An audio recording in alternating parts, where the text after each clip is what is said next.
조선의 역사를 뒤흔든 아주 은밀한 이야기 하나 해드릴까요? 바로 남편이 아닌 하인, 돌쇠를 택했던 양반과 부인들의 비밀스러운 스캔들에 대한 이야기입니다. 믿기 힘드시겠지만 조선시대 불륜 스캔들 통계를 보면요. 가장 흔한 상대가 누군지 아세요? 화려한 기생도, 다른 번듯한 양반도 아니었습니다. 바로 집안의 하인, 돌쇠였어요. 아니, 대체 어떻게 이런 일이 가능했을까요? 자, 그래서 오늘 이 시간에는요, 이 충격적인 역사의 진실을 한번 파헤쳐 보겠습니다. 스캔들의 주인공은 누구였는지, 그 결말은 어땠는지, 그리고 이 사건들이 감추고 있던 시대의 진짜 얼굴은 무엇이었는지 하나씩 따라와 보시죠. 네, 그럼 첫 번째 이야기부터 시작해보죠. 이 미스터리의 가장 핵심적인 질문입니다. 아니, 대체 왜 사회 최하층 계급이었던 하인이 양반과 부인들이 가장 욕망하는 그런 위험한 대상이 되었을까요?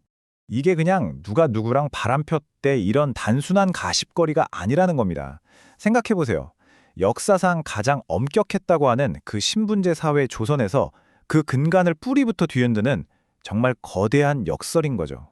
자, 이 미스터리를 풀려면요. 그 첫 번째 열쇠부터 찾아봐야겠죠. 바로 스캔들의 중심에 있었던 여성, 이 양반과 부인들의 삶을 들여다봐야 합니다. 보시면 아시겠지만 이들의 삶은 말 그대로 황금세장이었어요. 남편은 바깥 세상에서 자유롭게 학문도 논하고 기생집 가서 풍류도 즐기고 다 했죠. 근데 그동안 아내는요, 집안에 완벽하게 갇혀서 오로지 대를 이을 아들을 낳아야 한다는 그 압박감, 그리고 정말 지독한 외로움 속에서 하루하루를 버텨내야 했던 겁니다. 이 기록은 정말 충격적입니다. 쇠미록이라는 실제 일기에 나오는 내용인데요. 임진왜란 때 먹을 게 없으니까 선비랑 아들들은 죽이라도 나눠 먹는데 부인이랑 딸들은 그냥 온종일 굶겼다는 거예요. 이게 당연했던 사회였습니다. 양반이라는 신분?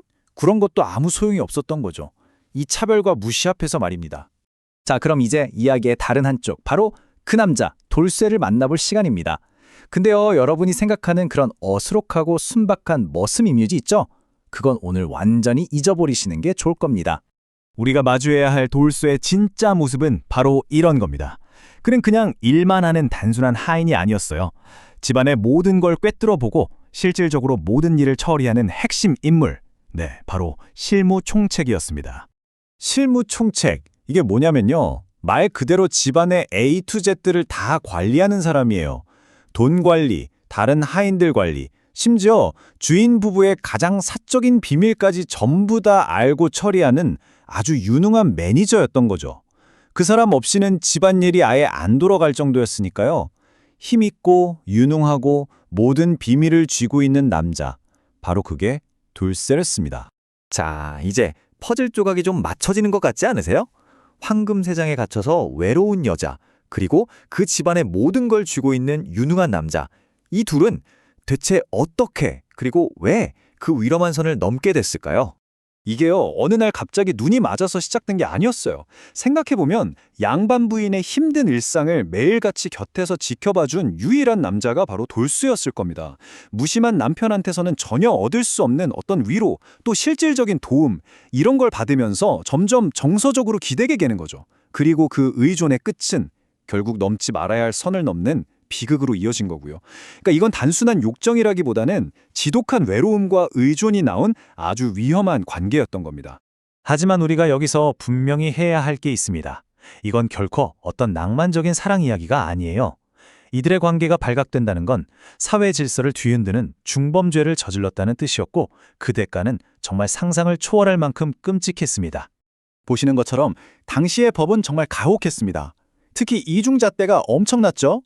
만약 같은 양반끼리 간통을 하면 곤장 80대 정도로 끝날 수도 있었어요. 하지만 양반 부인이 하인 같은 낮은 계급의 남자와 관계를 맺었다? 이건 신분 질서 자체에 대한 도전으로 봤기 때문에 변명의 여지 없이 무조건 사형이었습니다. 세종실록에 기록된 가희라는 여인의 사건을 보면 이 비극이 더 와닿습니다. 노비였던 남자와 사랑에 빠져서 아이까지 낳았어요. 하지만 나라는 이 둘을 강제로 떼어놓고 가희를 다른 남자한테 시집 보내버립니다. 결국 가희는 옛 연인과 함께 새 남편을 살해하게 되고 두 사람 모두 처형당하고 말죠. 어찌 보면 국가가 직접 나서서 이들의 관계를 파괴하고 결국 죽음으로까지 내몬 셈입니다. 그리고 이 가히의 사건이 특별한 유일한 케이스도 아니었습니다. 기록을 찾아보면요. 인동장씨 가문, 또 안동 건씨 가문 등 역사 곳곳에 비슷한 스캔들이나 심지어 살인사건으로까지 이어진 일들이 심심찮게 등장합니다. 이건 그냥 몇몇 개인의 일탈이 아니라 당시 사례 구조가 계속해서 만들어낸 어쩌면 예견된 비극이었던 거죠. 자, 그럼 이제 마지막으로 한 걸음 뒤로 물러나서 이 스캔들이라는 창을 통해 조선 사회의 민낯을 한번 들여다보도록 하죠. 핵심은 바로 위선입니다. 지배층 남자들은 풍류다, 예술이다, 이런 그럴듯한 핑계를 대면서 기생들과 어울리며 자기들 욕망은 마음껏 풀고 다녔어요. 하지만 여성에게는요, 아주 작은 틈조차 허용하지 않는 그런 이중적인 잣대를 들이댔던 겁니다.